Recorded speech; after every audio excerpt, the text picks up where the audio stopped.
You have reached the Geek Elite. Good luck.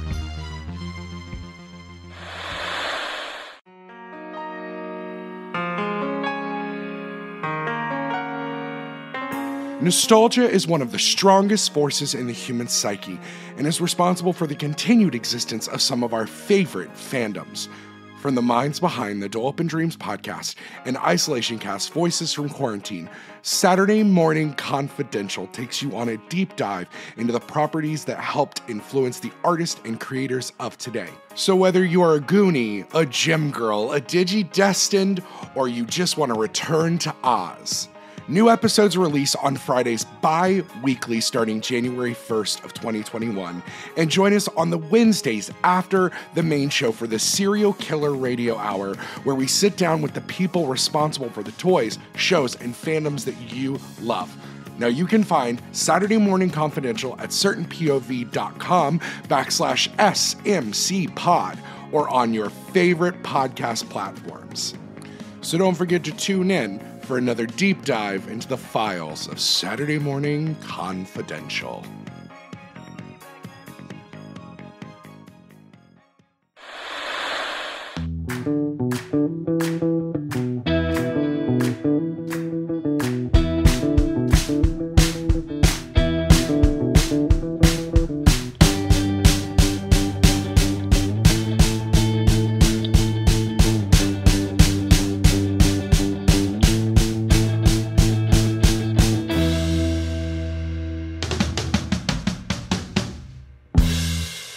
Well, then we are ready to take that journey into mystery, because tonight we're talking X2 X-Men United. That's right, all the way from 2003, that's the word. We're going to be talking about that classic. I think a lot of people consider that one the best of that first trilogy. But we'll have to see. We'll have to see what we have to talk about. And to help us, Ian, talk about that movie, we have on, once again, the local X-Men expert, Chris Franey. Hey, everybody. Yeah, out of all the cool mutant powers, I got nerd. But I'm okay with that. It helps. You're among friends. Mitch, I actually need to ask you something here real quick. Franny, we'll be right back. Mitch, question for you. We have all these guests on the show. Are any of them chipping in for gas? I mean, I if you notice, not a lot of them return. It's because I sent them out for dilithium crystals to power our vehicle, and they don't always make it back. Okay, fair. I just wanted to. I should have asked you before we. Anyway, all right. Hey, all right. So we're back. Hi, Franny. Sorry about that. That was incredibly rude. But I'm excited to talk about this. I'm excited to talk about a couple other things. But X2 was pretty rad. I watched it again and went, yeah, this one still rules. So as we take our Blackbird on its way to X2 X-Men United, first we're going to talk about the release of the Shang-Chi and the Legend of the Ten Rings trailer. And then we're going to go into Loki Episode 2 and Episode 3 on Disney+.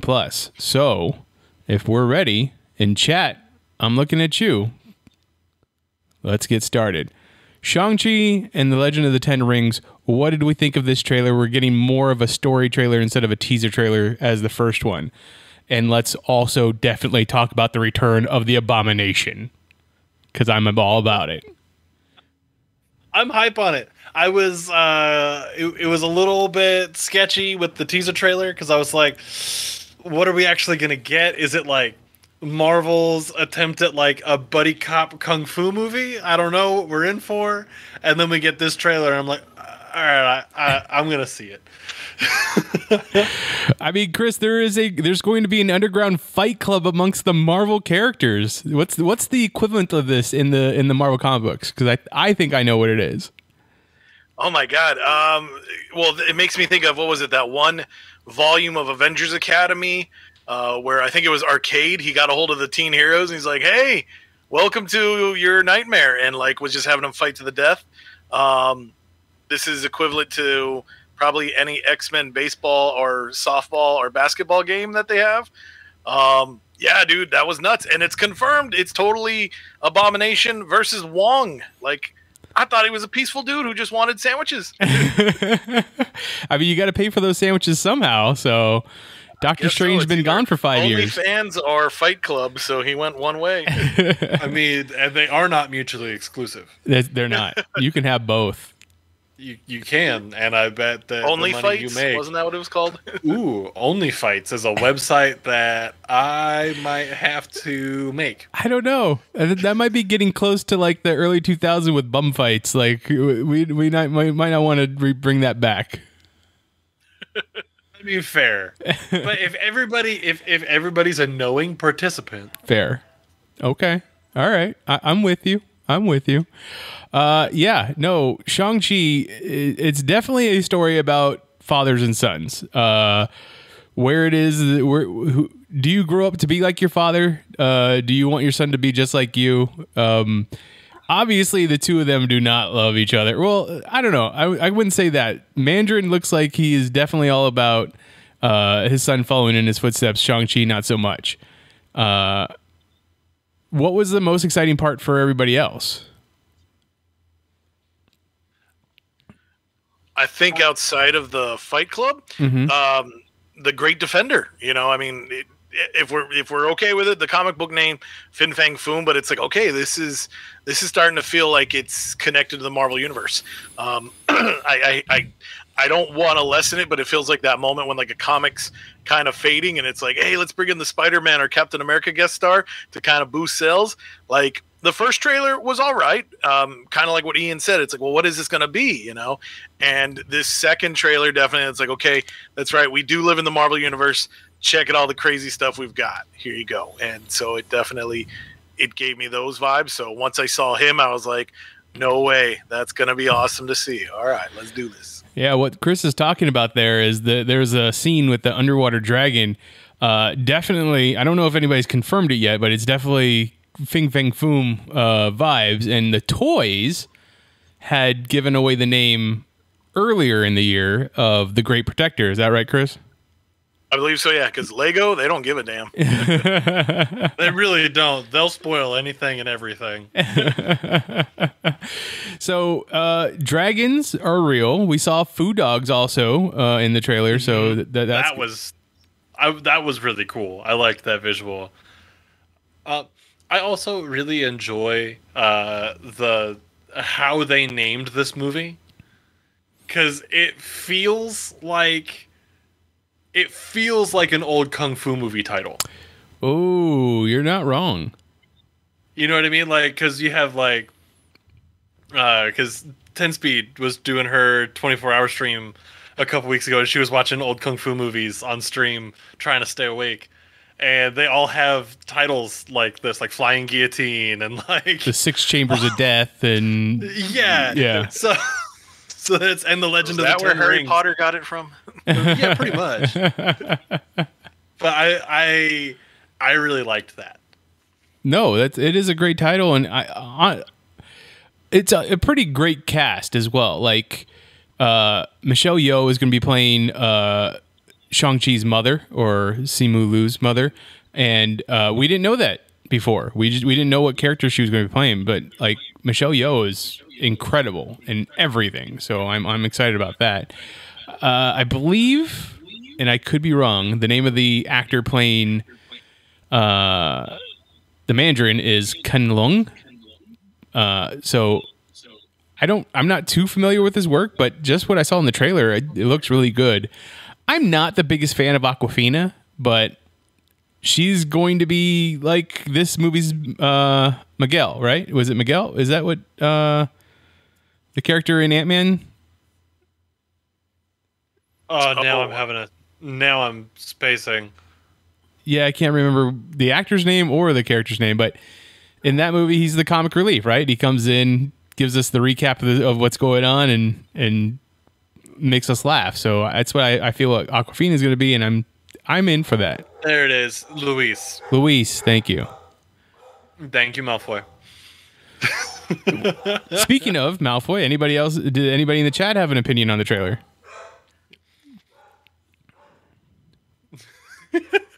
Because you were questioning yourself in the name of Luis, just like we all were. Malfoy threw it out there and went, I'm probably way off. I don't know anything. And like backed off of it so hard, like instantly. Michael Pena, that's named the actor, though. I know that now. It came to me. So, who would you want to, if anybody, who would you want to see cross over into this movie from the MCU? Because I gotta imagine there's gonna be some kind of surprise guest star or surprise guest character. Are we talking about just to show up or to be a part of the superhero fight club? Ooh, well, let's do both. So first, just to show up. First, just to show up. I think it'd be cool if. Nah, it wouldn't make sense. I don't know. Skip that part because I'm going to come back around on that. But for the Fight Club, a good Iron Fist. So you're going to reintroduce Iron Fist into the MCU, make sure it's not Finn Jones, and just hope that everybody knows that story. I mean, I'm for it. So and you don't go super heavy into it because we get it. You're the legendary Iron Fist. But like, just, hey, this is who he is. Give like one scene of demonstrating that he's like here to whoop your ass, right? Yeah. And then go from there. And Garrett just had the idea of ideas. I'm glad you're both sitting down for this. Iron Fist played by Michael Cera. What? So no. No. Get that out of here. Guys, how's it?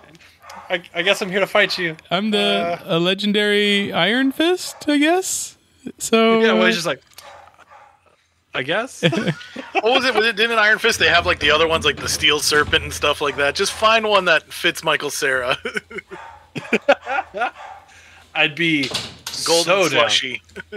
down. I'd be so down. But a character that'd be cool to see show up in this. I'd be good with Bucky showing up. Actually, I'd be good with Bucky showing up by himself. So I don't know how, I don't know where, but he's out doing his own thing. I was gonna say, do you think this takes place after the blip, during the blip, before the blip? I'm gonna hedge my bets and say blip adjacent. Blip adjacent. Chris, what about you? Who to show up and who to be in the Fight Club? Ooh, all right. Well, let's see. So to show up, I think just because it's on my mind, and since you brought up Bucky, I think Captain America Sam Wilson, that'd be cool. Like, who's not going to want to see that on the big screen? And, that teases like the next formation of the Avengers. That teases the next phase of the Marvel Cinematic Universe. So I think that'd be cool. And then when it comes to the Street Fighters or the Cage Fighters, oh man. Well, obviously, no, I don't think that would work. Like my initial go-to is I want Daredevil, just because I think that'd be cool, but it really wouldn't make sense. He's here to But what about smash. Elektra? Well, yeah, I'm not there with Elektra just yet. I gotta rewatch that season and see how I feel. So I'm gonna throw out two crazy ideas. So maybe Moon Knight, like if this movie should be out before his show, so maybe that's a good way to plant that seed and then follow his adventures. Or if they want to go something totally new, and this could lead to another fun tangent, give me Night Thrasher, and then that leads to the New Warriors. Wow. Okay, I could see that. So, follow-up question on the Moon Knight pick. Will he be fighting for drug money? He's going to be fighting for information on how to get his money from Dracula. Yeah. This is how he affords to get his cab. He's fighting for cab money so he can start that part of his business. I'm so down. I love it. Also, throwing in one more pick for the Fight Club, I think this would be a really good place to start introducing mutants. I feel like mutants are becoming my Thunderbolts, but I feel like this would be a really good place to start plugging them. An angsty Colossus in a Fight Club would be next level. Wow. I mean, I feel like it's unfair to throw mutants in there, but not really, I guess. Like No. you got the Abomination, but see, well, my pick for showing up in the Fight Club in the cage fight was going to be Deadpool. Like, just introduce All Deadpool right. now. Ryan Reynolds comes in and spits off some funny jokes and be like, breaks the fourth wall and no one understands it, and boom, he's there. I want him why to be not? the announcer in that case. Ooh, that's not bad. Well, we could get Let him do Ian's. both. I was gonna say we could get Ian's cameo here. Have Deadpool dressed up as Stan Lee as the announcer for the cage fight. That'd be so sick. And who's the one to just show up? The one to just show up, I was thinking maybe Val from Captain America and Winter Soldier, or Falcon and Winter Soldier, and have her start putting together her Dark Avengers, maybe? So she recruits Abomination from here. Yeah, I could see that. I think it would be really cool if Valkyrie showed up in the Fight Club. Oh, that would be interesting. Very interesting. Or another Asgardian, toss them in the Fight Club. Because why not? They seem like that seems like they're ripe for the picking. Oh yeah, Like, definitely. I also, if Volstagg the Voluminous. also Taskmaster, since we're getting Taskmaster in Black Widow, like it'd be pretty cool to see him or her in the cage fight. see, I feel like Taskmaster would only show up to a cage fight like that because of their like eidetic memory and the muscle mimicry. They're just like, I'm just here to learn how to whoop more ass. Oh yeah, Exactly. that's Like- not a bad idea. No, they're just like look, Taskmaster, you can't keep coming. I do what I want. I do the thing again so I can fight Spider-Man with it. Hurting people. They're not coming back. You're too good at this. I know. Find me better people. All right, Shang-Chi and the Legend of the Ten Rings. I'm excited to see this movie now. I hope everybody else is too. Loki episode 2 and episode 3. It's the Variant and Lamentus, which is fine. Like Lamentus is like a 36-minute episode, so combining the two works out well. How do you feel about Sylvie, our variant of Loki? I'm on board. I was hoping that they were going to take another angle with it. But there's still room for them to take the angle that I want, and that's using Loki as the queer representation in the MCU. But there's still plenty of season left. Who knows how that's going to play out? Yeah, I like her as a character. The actress is doing great. I like their like chemistry between the characters a lot. I think it's really fun to see the same character from two different timelines and what the differences are, and the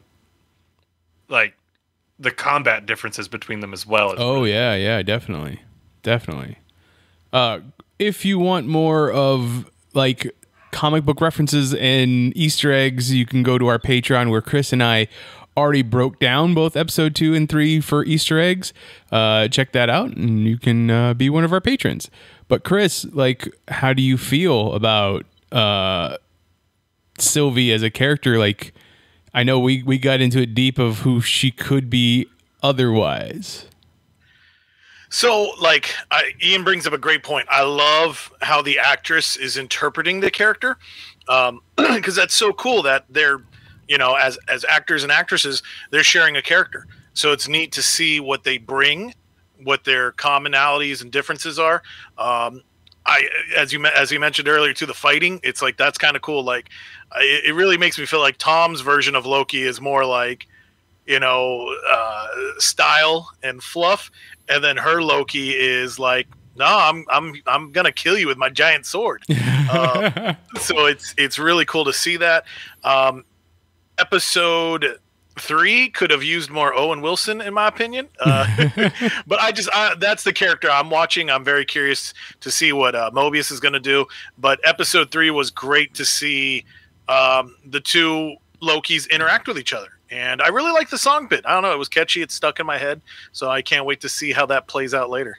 Yeah, I think oh, go ahead, Ian. The singing is actually what Malfoy in chat just pointed out. It said Tom Hiddleston singing in Norwegian was amazing. I really enjoyed it also. That was a good scene. I pointed out that I don't think Sylvie is a variant of Loki. I think Sylvie is a variant of somebody else, maybe even Frigga. So That'd be cool. I am interested in seeing how that all plays out. I also pointed out in the Geeks Watch about this issue that I have with Loki in the series right now. Like, he's in. I understand that this is a variant of Loki, of the one that we saw in the main MCU. So we don't have that built-up character of his throughout the whole MCU saga. But this is the one that we just saw in Avengers and Thor before that. Like, a much more formidable foe. And here he just seems to be so powerless. I don't really understand it. Like, it seems like he did so much more in Thor and Avengers, but maybe Avengers is because he had the scepter and he had all the Chitauri with him. And now it's just him with his own magic. And that's another thing. The two characters use magic in a very different way. Like, obviously, our Sylvie Enchantress uses her magic to enchant people and have her do their bidding. Whereas Loki does a lot more illusion-based magic. Well, and there's something to say maybe with Loki coming to terms with his own mortality. That could be something too, because like, I like that there's something, I don't know if maybe it's just what I'm picking up, but I feel Tom Hiddleston, he's kind of coming to that thought that he's a loser as Loki, like just some of the conversations that him and Mobius have had where it's like, he's not the top banana here. And especially coming off a defeat with the Avengers, he's just really at like a crazy low confidence level. So maybe that could be stunting him in his powers.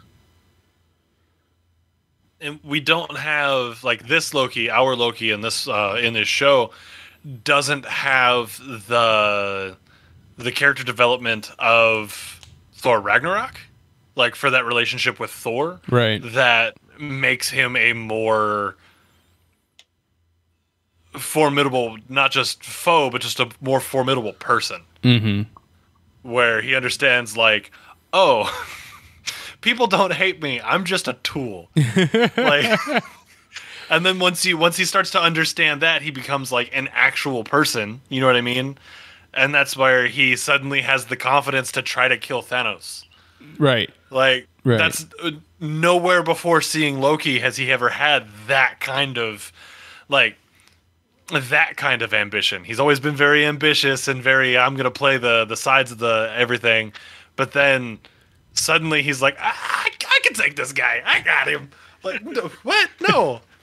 Well, also take into account, like, I saw someone else mention this in a meme, none for no other place, but you have Loki in the main MCU timeline, the first Thor movie, the first Avengers movie, Thor Dark World, like, I'm going to rule over Asgard and I'm going to be, the king of it all. Ragnarok, we find him, and what has he done? He's just made a play about himself, and he sits there and watches it. Like, that's what he's done as the ruler of Asgard. Getting very drunk and eating grapes. Yeah, like, so I guess you could say he's having grapes two ways. Fair. This is true. And as he put it, he just gets really full. Right, he doesn't get drunk. Chat said, so Garrett said, I think he's just playing an angle and waiting to show off. And Malfoy says, on a meta level, because it wouldn't be Malfoy if we weren't getting very heady about something. I think the show is about what being Loki is and what it means to him moving forward in his life. Is he just destined to fail so others can succeed? Can he be better? But see, that's the trick. If you want to get heady about it, the Loki that's in the main MCU timeline is destined to fail. This Loki has absolutely no destiny. Like, he exists outside of the timeline. He doesn't have a destiny. So I guess that is definitely a way, and that could possibly stunt his magical ability, making him quote unquote impotent. Like, what do you do when you know that you have complete free will? There is no destiny for you. Right. Yeah, kind of like speaking to like a Daredevil thing where it's like a man without hope. So as you mentioned earlier, it's like his ideas of conquest are to rule Asgard. And what did he do when he did it? I want to watch him play about me. And then like now this variant Loki, as he's seen with Mobius's revealings, it's like, well, all that's going to happen is your kingdom, your way of life is going to be destroyed in Ragnarok. So what's the point? So it's kind of one of those things where now he's a man without hope. He's a man without fear. Who knows how far he could go? And chat chimes in here again. My sister says, having no destiny is hopeful, though. Like, if you have no destiny, you can control whatever happens to you. You legitimately have that kind of control. And then Malfoy chimes in with, therein lies the anxiety we see. He has been shown time and time again that his life specifically is without purpose. So you're kind of in this, like, damned if you do, damned if you don't kind of spot about... Would you rather have a destiny that says you're pointless or not have a destiny and potentially end up pointless?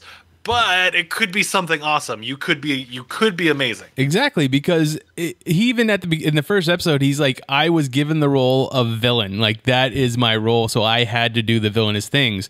But in that destiny of being the villain, he always has someone else to blame. He can always blame his failings on his brother. Now... he has no destiny. He can't blame his failings on anybody else other than himself. Right. And if it wasn't Thor, he had the Chitauri that he could blame for not being a strong enough army. He had Thanos for not telling him the whole truth or whatever. Right. There's always something, but now it's him. Now it's him. And him alone. And Sylvie. Well, now Sylvia. Well, I mean, he is kind of using the timekeepers as like his next thing. Like, I need to get to the timekeepers. I need to get, because they're the most powerful force in the universe, kind of thing. But as we've come to learn in episode 2 and then episode 3, like Mobius tells Loki that timekeepers creates all the people that are working in the TVA. Whereas Sylvie explains to Loki that everybody that works at the TVA are all variants of other people that are in the timeline. So that means Mobius is more than likely, how'd you put it, Chris? A jet ski salesman in the 1990s? I think I'm going to upgrade him to being a jet ski owner because there's no joy in selling something you're fond of. So I think the ownership is what gives it to him. Okay. So I just want to see a scene where he's riding and wow, every time he hits a wave. We have already been told, Owen Wilson has said that nowhere in this show does he say, wow. It's true. For any reason. It's true. So I'm hoping it's not him and Disney lying to us like they've lied to us so many times before in these shows. Well, remember how Paul Bettany played it? He was like, oh, for the final episode of WandaVision, I'm going to work with an actor that I've never worked with. So maybe it's a variant of Owen Wilson's character, a variant of Mobius, who gets to say the wow moment. So I got my fingers crossed for it. Yeah, that'd be great. So Garrett has a question here. He says, by the way, if Loki's power of illusion don't work at the TVA... why do we see him as a human instead of as a frost giant? So I went over this, and in my head canon, because that's all I have, there's nothing else to back this up, is that the illusion of changing from frost giant to Asgardian, or giving him the pink skin, was Odin's, not Loki's power. So I'm guessing that Odin's power was powerful enough to keep the illusion up in the TVA. Okay. I'm not even going to try to argue it. I'll allow it. Yeah. I mean, other than that, it's just more of like, we'd rather not have to spend the money on blue CGI for Tom Hiddleston, and why mess up Tom Hiddleston's face? Right. And why run the chance of it being like creepy looking? Mm-hmm. Now, why are there no like alien species in the TVA? Like we saw a scroll, but like, why have we not seen more?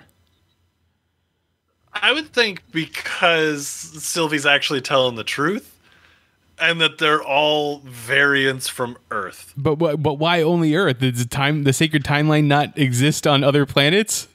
It does, but like, I don't know. Humans are the easiest to manipulate. Being like, nah, you work for us now. And like, you okay? Okay. That's fair. I can accept that answer. Was there anything else about the two episodes that either of you saw that you'd want to bring up?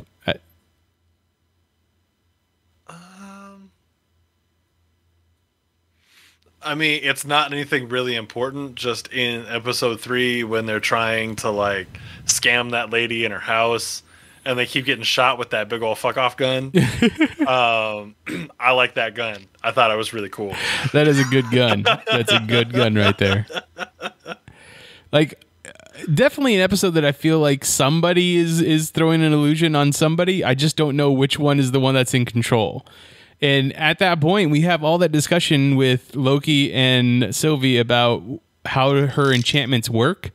That sometimes the person is in control, or sometimes she's in control. Sometimes they're both in control. Sometimes it's a autopilot kind of thing or co-pilot kind of thing, which could definitely be happening here. So I can't wait to see what happens in episode 4, which is out now as we record this.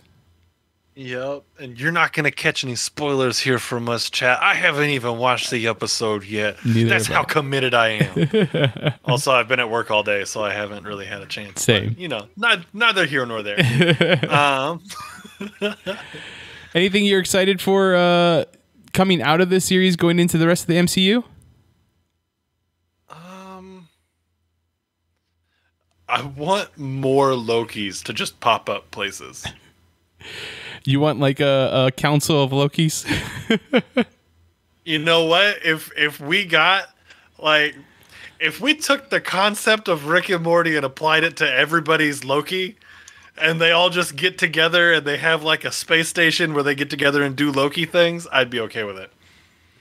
I mean, I did hear someone else say that what if the timekeepers are just variants of Loki also? Like the 3 timekeepers were just variants of Loki. I'd be upset.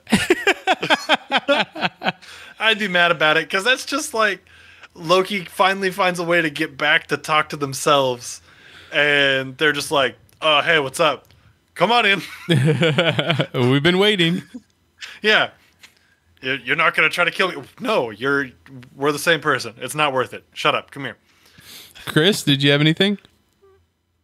I'm just looking forward to. I kind of got a feel with this whole timeline shenanigans.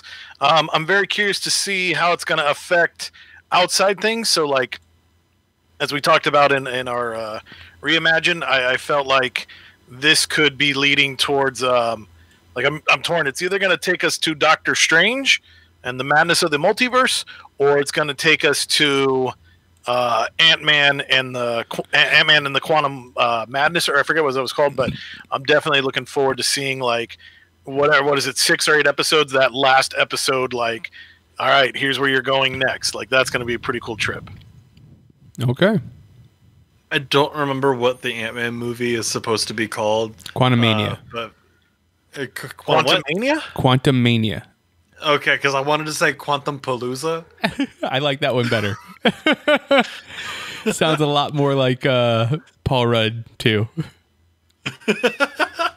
Quantum Palooza. It's a circus of value. Like, there we go.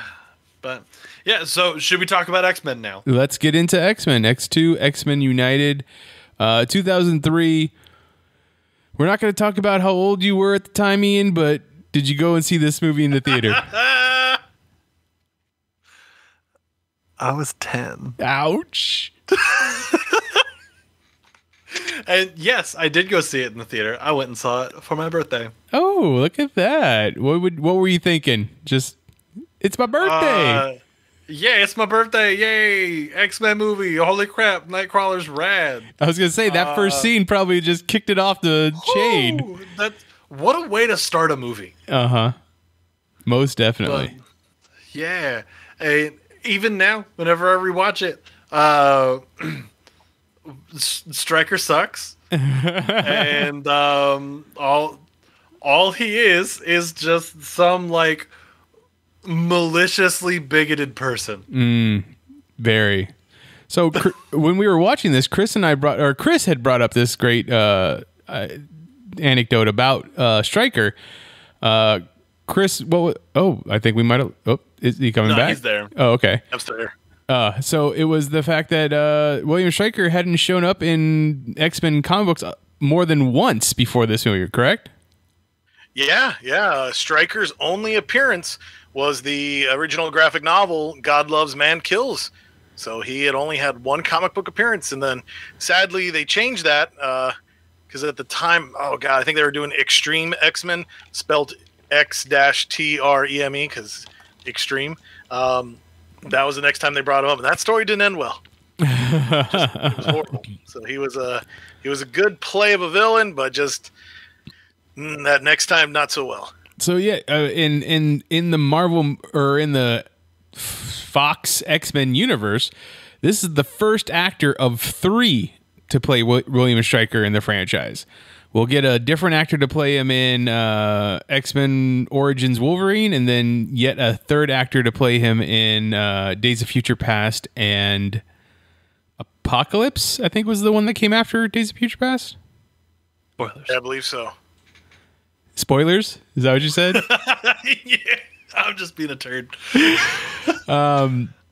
So William Stryker in the comic books is both a military man and a clergy of a religious cult that he starts. It's all about humans only and no mutants. In this one, in the movie, they don't really make reference to him being a soldier or not, but he is the head of a government program that is searching out to deal with the mutant problem. Well, they refer to him as Colonel Stryker multiple times. Did they? Did they remember? Yeah. Did they say Colonel? I must have missed that then. Colonel. Yeah, they call him Colonel a few times. So, like, we have the relationship to the fact that he is in the military somewhere. And that just makes me think the scene where they raid the mansion. Yes. All I'm thinking is that is a gross misuse of budget money. Like, first off, you said, like, the president told you we don't need a mutant body show, like a mutant kid showing up on the 6 o'clock news. Cool. What do? You send him in there with a tranq gun and then, like, live ammo in a submachine gun. Like, hello? You're going to trust these dudes to go into a house where they feel threatened to just, oops? No. Get that out of here. Yeah, that I made the same exact comment of no dead teenage mutant body on 6 o'clock news, and at one point when they're shooting up the kitchen, like, those weren't tranq darts. That was live rounds that would have killed any kid. Definitely They're getting shot towards Bobby. Yeah, and they're getting shot towards Bobby. The best thing about that scene to me is seeing all the kids and trying to pick out who is who, if anybody is anybody in the comic books at all. Like, obviously you hear Siren. She's the one that starts screaming and takes out everybody's voices, or with her voice. Sorry, and the obvious one is Colossus. What a badass. Which Chris brought up a great point. Like, why even power down? Like, they're shooting at you. Probably just keep that metal skin up. Right. I don't. Maybe it's young Colossus that we have here, and he struggles with maintaining his steel form. That's fair. That's fair. Maybe he has performance anxiety. You know, we're not here to judge, Mitch. You're right. You're absolutely right. Chris, I like the line between Colossus and Wolverine, though, of like, I can help you, help them. And it's like, that's like, all right, I'm down. And then Colossus is like, okay. I mean, who better to protect them, right? Right.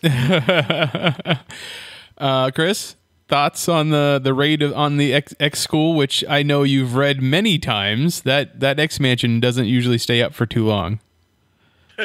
Yeah, it's the whole manufacturer's warranty is definitely used to its full value. it was a great scene. Like you said, it's fun to just play who is that character.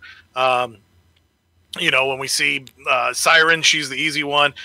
We get actress number 2 who plays Kitty. That's right. She sinks through the bed. Obviously, like Colossus was a big moment in that one. Because if you sit and think about it, it's like, we've got Wolverine, Storm, Colossus, and Nightcrawler. Like, we almost have the giant-size X-Men on screen. Like, that's cool. So those were just great moments. I couldn't really remember any others that stood out. I mean, there was TV Remote Boy, maybe Weird Tongue Kid. I think that was about it. Those two scenes in particular, the Nightcrawler scene and the raid on the school scene, I love watching them. But then while I was watching it this time around, made me think about Bryan Singer and how we obviously know now he is a terrible, terrible person. And it just made me think about, like, I mean, how does someone who's so gross and like terrible just make such a great scene? But that's neither here nor there. It's not really what we're talking about here. So I just want to talk about like the subtitle of X-Men United in this movie. Who are they uniting with? Like Magneto? Like Magneto and Mystique come and fight with them against Stryker? Yeah, probably the best stretch to justify. Like, you're right. It probably should have been called Mutants United. That would have been a little bit better to stomach, I think. Yeah. Because I think more than anything, X-Men United might be the third one. Like, there's more characters that show up in that one. So, I think I'm no stranger to my opinions on Cyclops, right? Mm-hmm. And I'm not gonna. It's okay, Freddie. I saw your head shoot up so quick. I'm not saying anything mean about your boy right now. Scott Bummers is Scott Bummers, but he has some cool story moments like throughout the comics, and I can't deny that. One thing I always wanted from these movies is I wanted him to become Cyclops. I always wanted to see the Savage Lands. I wanted him to go out there and be like, "Look, I run it now. Y'all messed up. You had me like." We're gonna do it this time. Like I want radicalized Scott Summers. Yeah, I wish. Like, it's funny. I think I've had this discussion. I'm not sure if you were there too. It's like I could do like a Cyclops supercut of the first trilogy with James Marsden, and it's a shame too because you've got an awesome actor playing the character as well. Mm-hmm. It's like I would get maybe 20 minutes out of the whole thing. And it's such a sad thing because I mean, like I think I was talking with Rafa earlier, and it's like, here's a challenge: like find an X-Men epic that doesn't have Cyclops in it. Like he's always there. Like the X-Men, and this is where it's going to get crazy. But I don't mean it in the broad sense. But it's like X-Men is his story. Like that's where you find him. That's where you see things happening. And it's just a shame because it's like if you ever get a chance to read X-Men: God Loves, Man Kills, Cyclops does have these amazing moments because when Xavier gets taken, who's your next leader? It's Cyclops, and he's the one who's telling them, like, hey, everybody, this is where things are going to happen. This is where it's going to get real. It's no longer like super heroics. This is about survival. So while he's not like the total, Red X revolutionary Cyclops, but this is definitely one of those moments where he sees that the dream is in danger and it's time to stand up for it. Mm-hmm. I think that this could have been a very good chance for them to because they put Pyro on the helicopter with Magneto and Mystique, sent him away. That needed to happen. That's where that character goes. I think Cyclops could have gotten on the helicopter. Cyclops and Magneto? Well, I mean, send him away. Cyclops, like, the internal struggle of, like, how do I protect people that don't care about me? How can I how can I actively fight people who are trying to change a world that doesn't care about me? There's a good precedent for that because if we go back, so X-Men happens, Spider-Man happens, we get the Ultimate Marvel Universe. So pretty much like within the same amount of time, we're given the Ultimate Spider-Man book and then like the Ultimate X-Men book. And the first arc plays with the idea of Cyclops. Like, it's more because he got his heart broken. And they still could have played that with, spoiler alert, the death of Jean. Mm-hmm. Maybe Cyclops is like, you know what, man? This great woman gave her life. I can't do it anymore. And so he deflects. But ultimately, he sees Magneto's extremism. But that would have been cool to see. And that's like pretty much kind of the first arc in Ultimate X-Men. So it's like, there is some shock there to see, you know, the ultimate, you know, goody two shoes X-Man flip teams. Mm-hmm. One of the things that I always loved about this movie is, and the actor who plays Pyro, you don't really see him in a lot of other things, but the scene where he and Magneto are having the conversation in the helicopter or in the Blackbird, where he's like, you know, well, there's first it's, what's your name? And he's like, it's John. And he's like, what's your real name? And he's like, Pyro. And then when he takes the flame from the lighter that Magneto had taken the lighter from him, and he manipulates the flame, like Magneto's like, oh, you're great. And he's like, no, I can't create flame. I can only manipulate it. And but like the acting in his face at that moment of like how disappointed he is in himself that he can't actually create flame, can only manipulate it. He can only control it. When in actuality, being able to control flame in the way that he does is so badass. awesome. Yes. Like, Yeah. I wouldn't be able to contain myself if I could do that. I can barely contain myself when I make a match work. So like the fact that the actor was able to play that off always gets to me. Like, just to be so disappointed because look at who's his best friend in the school, or at least his closest friend in the school is Iceman, right? This guy can make ice out of nothing. He can turn himself into ice. He can. He's also got the cool girlfriend, I guess. But like, just comparing yourself, and that just maybe that just struck a little bit too close to me, like of always comparing yourself to somebody else, kind of thing. Yeah. I don't know. I like that scene. I love that scene for that, because that whole conversation is just so great. Where he's like, "Why are you upset about that? Yeah, You have something that's amazing." I mean, he puts it in a way of you're a god amongst ants, which is not so great, but like, you know, it almost feels like Magneto, if you weren't so far out there, you and Charles could run an amazing place that would help so many people. Charles is like, so here's the science behind why you can do it, but no love whatsoever. And Eric is over here like, but like, I don't really know the science, but I love y'all. I'll show you how to use your powers. Right. I've got an interesting take on that one because, like, so seeing that scene, and it is, but I almost felt like when they're done with that, I see Magneto give this look to Mystique, and I feel like it's just like, hey, we got another kid we can use. Like, I don't know. I took it that way because Magneto, like in the comics, I definitely could say he's grown to care about his brotherhood, but Magneto in the movies, I think the only one he cares about is Mystique. And even then later on, we see how that relationship plays. So, like, I don't feel like he cares about Toad or Sabretooth. Like, there's no, like, oh, well, let's go free them or anything. It's just, no, we're here in the moment. Here's what we're doing. So I kind of feel like, I don't know, like, I think he's just telling the kid what he wants to hear. And then when he kind of looks at Mystique, it's kind of like, hey, we might have another sucker here. You're definitely right. Yeah, no, I mean, you're right. The way they play it off is like, look, we have converted another one. We have another one for our fight, our side, which is not completely unheard of. Like he is still, he is in his own way fighting for mutants. Just I'm gonna break a few eggs because that's how you make an omelet. Yeah.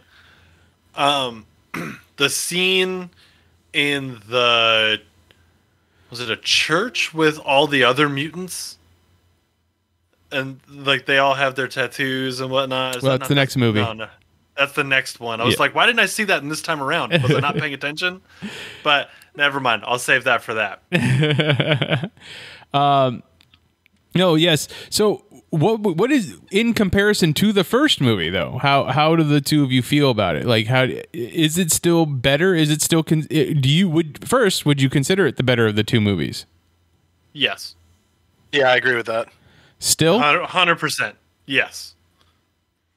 It is the better of the two. The characters are more developed.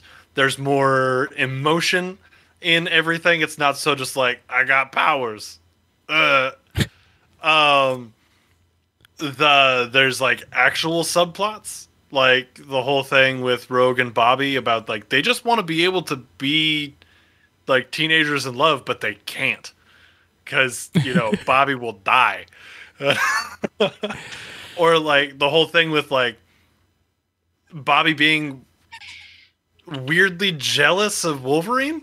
It's so very strange. Like, obviously Wolverine's more of like an older brother to her, if anything, but maybe she's always talking about Wolverine and be like, oh, well, Logan did this thing when, for that time when I was hanging out with him. And that could be a thing, or maybe it's just weird, like insecure teenage boy. That's definitely a thing. I think that's what that has to be. But like, there's more to it. There's more depth to this movie. There's more meat to it, and I prefer this of the three. I mean, one of the things about the development, character development, you're absolutely right. There's so much more character development for all the other characters. One of my biggest gripes for, I don't know, the first 5 X-Men movies that we got was that they all were Wolverine stories.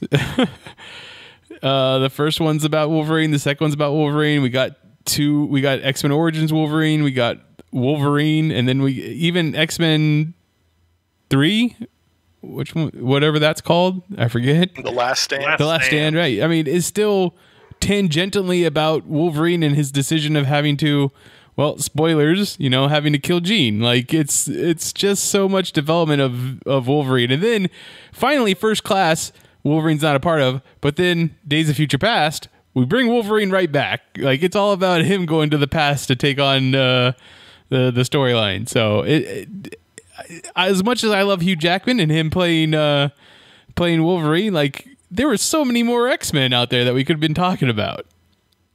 He has a compelling story that you could write a through line for. About, like, doesn't know who he is, finds the dude that made him. And his not girlfriend dies. Whoa, everybody watch out. She's actually from space. Okay, who had that on their bingo card? Yep.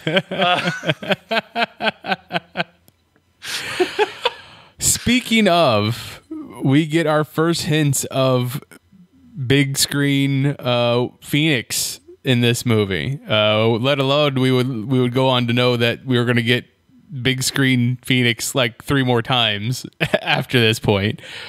How excited were you, if you remember, when you first watched this movie, that Phoenix was making its appearance, Chris? Oh, I was hyped. Like, that's one of the best Scott and Jean stories out there.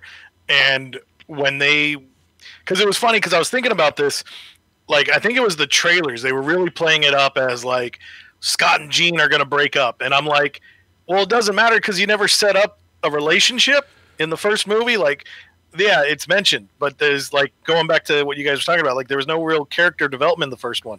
So I think they took a big cue, and obviously they advanced their relationship. They're like, oh, we're together now. But when that was happening, just seeing the pain in Cyclops as he's, like, I was laughing because we didn't get that moment, Jean, I was waiting for that. But when you're hoping you see that little Phoenix in the water, it's like, okay. And so, yeah, I was excited. I was totally ready for X-Men 3 because I thought, okay, we're going to get the Dark Phoenix saga. This is going to be awesome. And instead we didn't. We got something else entirely.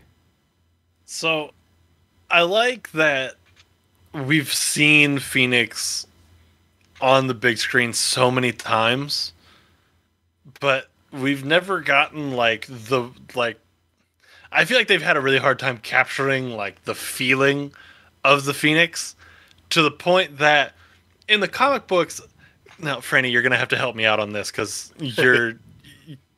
you got a weird, different knowledge than I do. There was a time where the Phoenix showed up, and they're like, "Oh shit, the Phoenix back," and they stopped and went, "Hold up, what colors was it? Was it green and yellow, or was it crimson?" Like, because they've seen it enough that they're like, "Okay, is it something we have to worry about right now, or can it wait till tomorrow?" Kind of thing. But we're not going to get that kind of familiarity with the Phoenix out of the films, I feel like, ever. And that makes me a little sad. Yeah, no, you're 100% right. Like, with that, like, when the costume would show up, anytime the Phoenix was mentioned, you know, everybody crapped their pants because they knew what the Phoenix was capable of.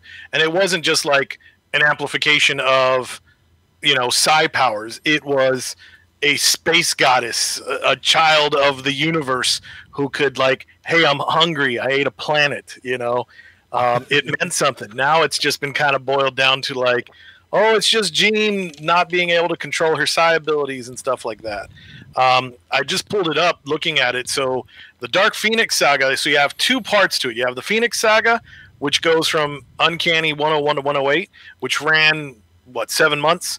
And then the Dark Phoenix saga, which goes from 129 to 138. You're talking 10 issues there.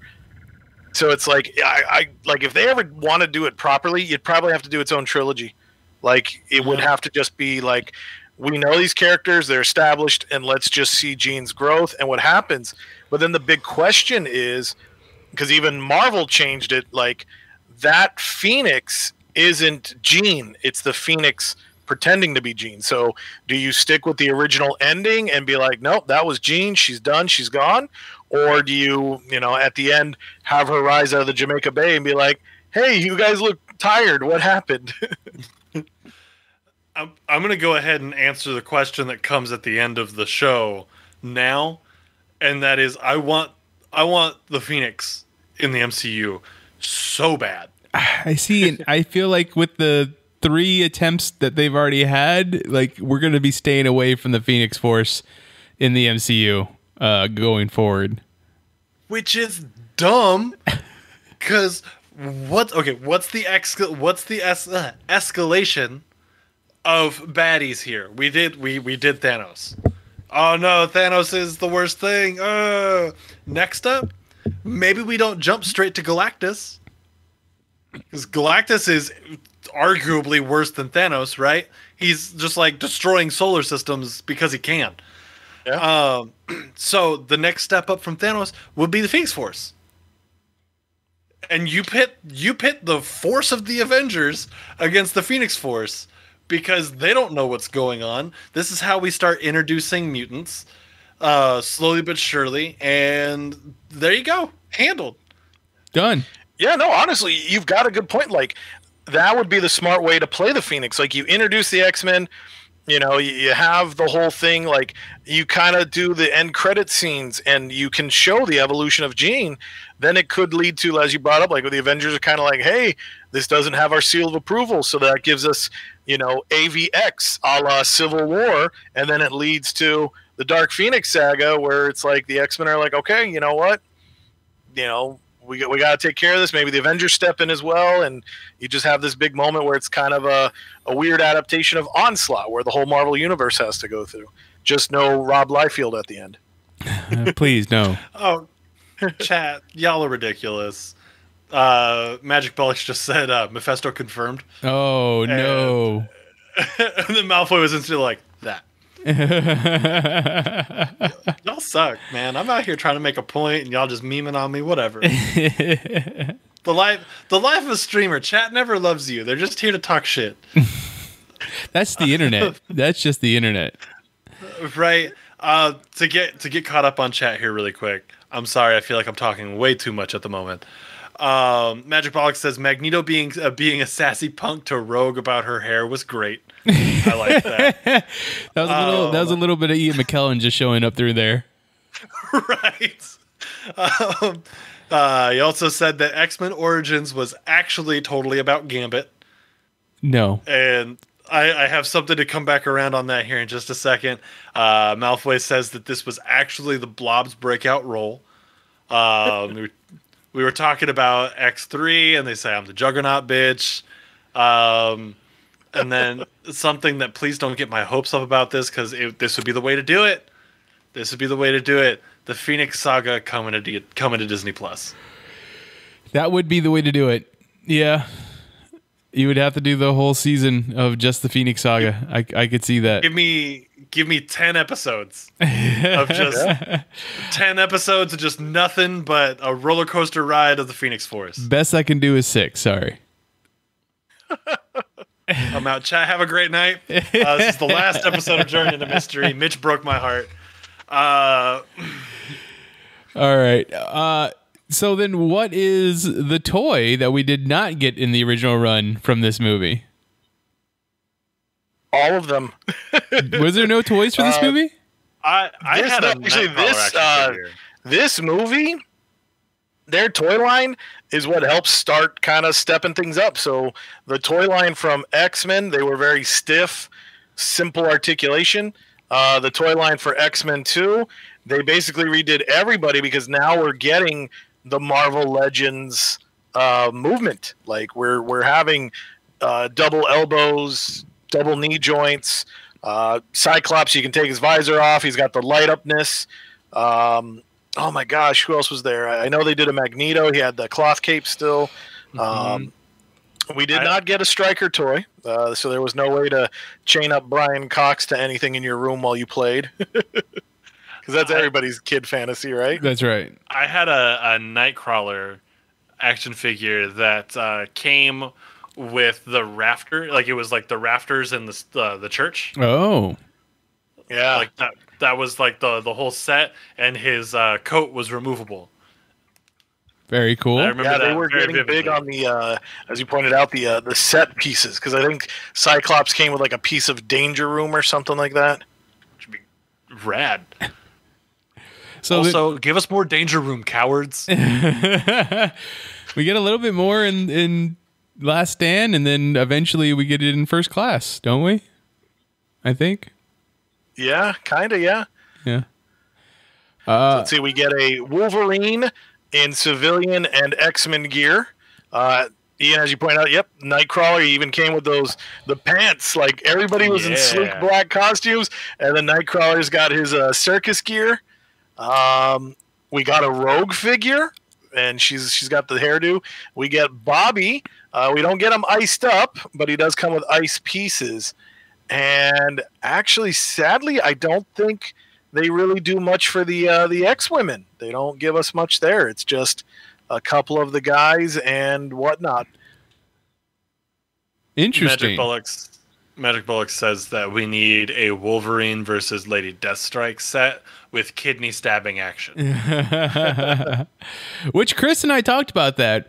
Like earlier in the movie, you see Wolverine gets shot in the head, and the bullet just eventually works its way out. If Lady Deathstrike has the same healing factor in that, would eventually the adamantium that's frozen over like just push its way out, and she'd be alive?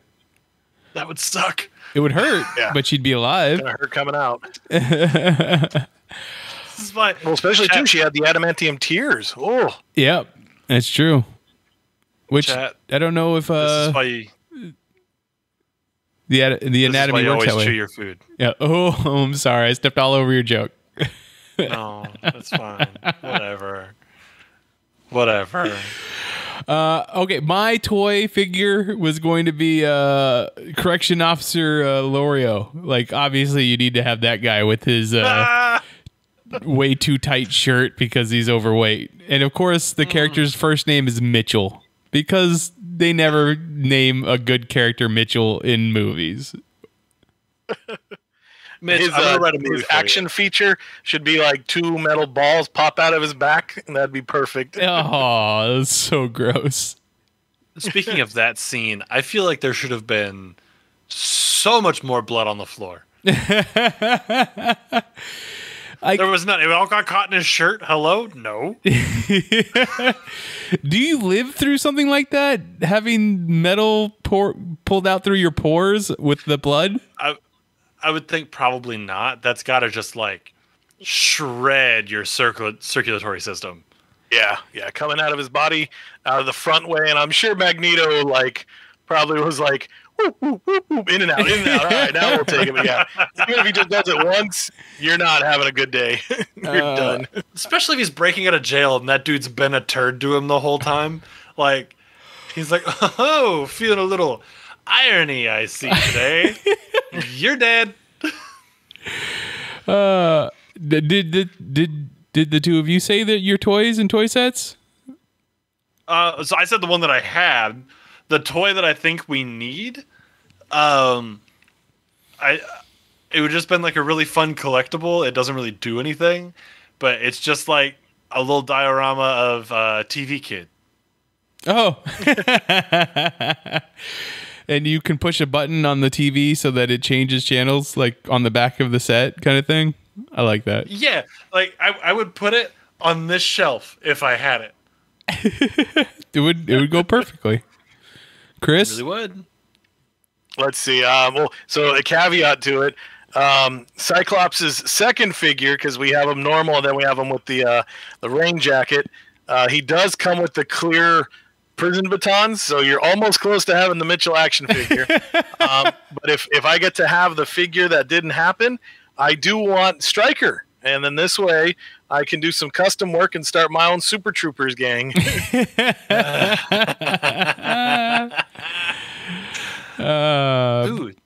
10-Speed just said in chat here, y'all remember the X-Men fighting game? Yes. That was loosely based on this? Like, X-Men Academy was great. Yeah. It was real good. It came out right around the time of the first movie, I think, and the roster of characters was predominantly characters that were in the movies, though they showed up in comic book appearance, like comic book attire as opposed to movie attire. You had costume choices. That was cool. Which was real sick. 10-Speed and I played the hell out of that game. Same. That was on the PlayStation, right? Yes, it was. Yeah, that was the one. I remember I had my Nintendo 64. I had the steering wheel, and I had like several games, 2 controllers, and then I traded them all in to get a PlayStation, and they were like, you can pick one game. And yep, I got that Mutant Fighting Academy. Oh, man. That's such a great game. All right, so now I feel like Thanos. What did it cost you? Everything. Ian said it earlier. What's the thing that you hope shows up in the MCU, or what could this movie possibly influence in the MCU going forward? Chris? So, I don't know if Ian nails it. That's what I want. I want Cyclops. I want a leader. I want somebody who is, he has the emotional ties, because as we saw in X-Men 1, he clearly cares for Xavier. He's the one talking to him. X-Men 2, he's got the emotional struggle to Jean. But I want to see that leader. I want to see Cyclops come forward. That's the big thing for me. But if not, I think a great villain, just like in real life, the government. I want characters like Gyrick and Stryker. I want to see them. I want to see them go after stuff. Like how wild is it going to be to have, Senator Kelly, anti-mutant trying to get the presidency? Like, those are those cool moments. We saw it in the cartoon. They're great foils. That'd be great. Like, can you imagine Gyrick being a big part of the bureaucratic system of the Avengers, and he's like, no mutants, and then the Avengers are like, but that's they're our allies, they're our team. Nope, no mutants, can't do anything with them. We're not going to help them. I think the thing that you could possibly see going forward, and I know we only get to see a little bit of it in this, is the Weapon X program. Like, the Weapon X program in the MCU would be pretty fascinating, especially with how many characters we have that are military, like Captain Marvel, War Machine, Falcon, Bucky. Like, how do they all deal with a government that is treating mutants this way? So that's what I would love to see. Garrett says that he needs Forge. Garrett's always talking about Forge, so he has to wait. That's a cool choice. Forge is rad. Yeah, he's a cool character. To kind of go along with what Franny was saying, that would give us the option for MCU Sentinels. That would be pretty awesome. That would just be cool. I mean, the ones we got in Days of Future Past were pretty awesome, so I'd be pretty cool with seeing more of that. One of the characters that, like Franey mentioned, that this was almost all of Giant Size X-Men. One of the characters we're missing is Thunderbird. I wouldn't mind seeing Thunderbird show up in the MCU, and he doesn't have to die right away. If anybody's playing bingo at home, Thunderbird does count as Thunderbolt for this. It does not. That doesn't count. You're welcome. You can't do that. If I can't break the rules on my own show, what's the point? Any last thoughts from the chat? Any last thoughts from either of you on X-Men, X2, X-Men United? X-Men. So one thing, if I could throw it out there from a comic book standpoint, so this movie forces us to have the origin of Wolverine. So mere months before the movie comes out, we are given origin. I was kind of sad because it's one of those things like the Joker. Like, there's just certain things we should not know. And I really loved Wolverine being a man without a past. Granted, the play was, we will now know origin, the history of Wolverine, the beginnings. He won't know it until way later. But I just kind of like the idea of not knowing, his childhood or anything. I just thought it was cool. So, but luckily origin did come in, because if they hadn't, then the movie really would have been like, all right, this is going to be the staples of Wolverine's origin, because they really did start hammering the idea of Stryker being part of Wolverine's origin, which was never the case. I like that. That'd be really cool. Anything last things from you, Ian? I think I'm good. Looking back through chat, I think we're pretty good. Chat. I'm seeing right now I got a 1 second delay. Y'all got 10 seconds. I'll wait. Chris, where can people find you online? Let's see, if you want to find me, I'm on Twitter as Stuff I Should Say, should being spelled SHUD, and then check out geekelitemedia.com and AIPTcomics.com for all my comic book writings. And Ian, how about yourself? So, if you're here in chat already, you already know where to find me. But if you're not, if you're listening to this in the future, thank you. I appreciate you. It really does help, and it makes me feel great about myself. But you can find us if you want to be part of the chat on Wednesdays here at twitch.tv/IanFlux. And you can find me on Twitter at IanFlux12. That is IANFLUX. And on Twitter, IANFLUX, the numbers 1, 2. Hey, Mitch, where can people find you on the internet? Also, is there a Patreon maybe that we can support somehow? Maybe just tell us all about it. You can find me on Twitter. I am at Mitchipedia, GEM. GEM stands for Geek Elite Media. The rest of Geek Elite Media is at Geek Elite Media on Twitter, at Geek Elite Media on Instagram, and Facebook.com/Geek Elite Media is our Facebook page. Check out archived episodes of this podcast and other podcasts on our network, on our website, geekelitemedia.com. Check out our Patreon page, patreon.com/Geek Elite Media, for exclusive material that you can only get if you're one of our patrons. Can I hop in here real quick on that? Yes. On the Patreon? If you go to the Patreon and request for us to have to talk about who the different Muppets would be if they made a Muppets Avengers, I wouldn't be mad. We did this one already. Yeah, but like a full overtime about the Muppets Avengers would be pretty fun. Whatever. So, is it going to be Muppets Avengers and Muppets X-Men? So Muppets X AVX? Yeah. So, because I have too many thoughts. Well, that's a whole different podcast. And whatever podcatcher you use to listen to us, please rate and review us. It helps spread the word of our network. Chris, thank you again for joining us this week. Can't wait till we get to X-Men 3, The Last Stand, my favorite of the three, so that we can all tear it apart. Thank you guys for having me here. I've been loving this. It's fun going back and revisiting the history, be it for good or bad. And you guys are always a great time. So thank you. Absolutely, love to have you here. But yeah, I think it's time, chat. I'm gonna hold you to it because again, we're only a second delay, so you should be able to time this out. So until next time, this is Journey into Mystery on the Geekly Media Network saying always remember to geek out. Geek out. This concludes our broadcast.